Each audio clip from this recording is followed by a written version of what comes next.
नमस्कार, मैं doctor Sunil Sharma, neurophysician, apex super speciality hospital, AW। हर 2 अप्रैल को हम वर्ल्ड ऑटिज्म डे मनाते हैं। ऑटिज्म के बारे में सभी लोगों ने सुना है।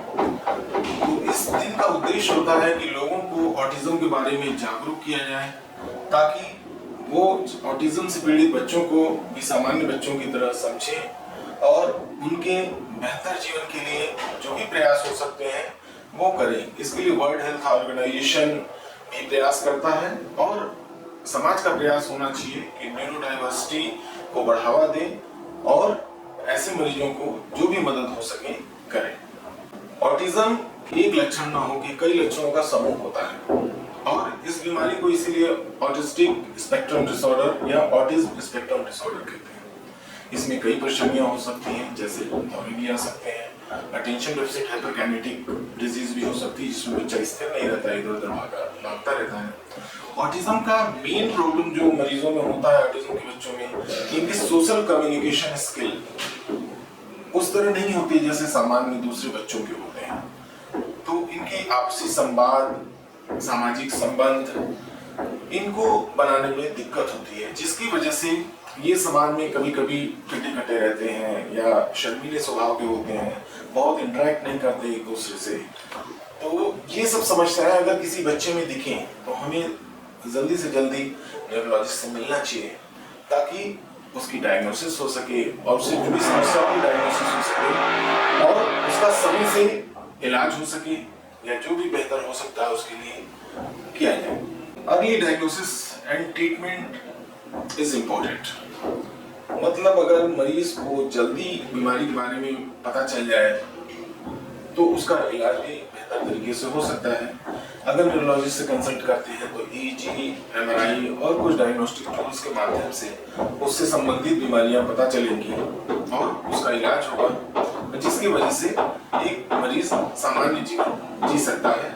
अगर किसी व्यक्ति में, जैसे ऑटिस्टिक बच्चों में कुछ विशेष गुणों के प्रति उनका रुझान होता है, कुछ बहुत ही अच्छे पेंटर होते हैं, कुछ बहुत ही अच्छे संगीत से जुड़े होते हैं या और भी विधाओं में अच्छे उनका एक्सीलेंस हो सकता है, तो उसको जरूरी है कि जल्दी पहचाना जाए और उसके लिए उनको स्पेशल ट्रेनिंग दी जाए ताकि भविष्य में वो एक अच्छा जीवन जिए। अब हम बात करेंगे ऑटिज्म से जुड़ी भ्रांतियों के बारे में। कुछ लोग मानते हैं कि ऑटिज्म बच्चों को जो बचपन में टीके लगाए जाते हैं बीमारियों से बचाने के लिए, जो वैक्सीन लगाई जाती हैं उनकी वजह से होती है, यह एक ऐसी बीमारी है जिसमें बच्चे सामान्य जीवन नहीं जी सकते। ये दोनों बातें ही सत्य नहीं है, दोनों ही बातें भ्रांतियां हैं और ये टीकों से नहीं होता। ये एक न्यूरोलॉजिकल बीमारी है जो बहुत से कारणों से हो सकता है, जिसमें बचपन में ऑक्सीजन की कमी, कुछ जेनेटिक कारण मुख्य रूप से होते हैं। दूसरी बात कि अगर इन बच्चों को अच्छे से देखभाल की जाए, इनको अच्छे से ट्रेन किया जाए, इनके इलाज बेहतर तरीके से होगा तो भी ये अच्छा जीवन और बाकी लोगों की तरह सामान्य जीवन जी सकते हैं। ऑटिज्म के साथ कुछ और भी बीमारियां जुड़ी हो सकती हैं, जैसे दौरे आना, जिसे सीजर डिसऑर्डर कहते हैं, सामान्य भाषा में भी कहते हैं, या अटेंशन डेफिसिट हाइपरकिनेटिक डिसऑर्डर, जिसमें बच्चे स्थिर नहीं रहते और इधर उधर भागते रहते हैं, कोई ध्यान नहीं देते किसी बात में। ये सब बीमारियां हो सकती हैं। अगर शुरू में ही इन बातों का ध्यान रखा जाए और इनका इलाज किया जाए तो ये बच्चे बहुत बेहतर कर सकते हैं जीवन में। अंत में हम यही कहेंगे कि जैसे बाकी लोग हैं वैसे ही हमें ऑटिज्म से पीड़ित बच्चों का भी ध्यान रखना चाहिए और इनको विशेष रूप से सहयोग देना चाहिए, ताकि अपने अंदर छुपे गुणों को ये बेहतर तरीके से व्यक्त कर सकें और समाज के एक अच्छे नागरिक बन के समाज में अपना योगदान दे सकें।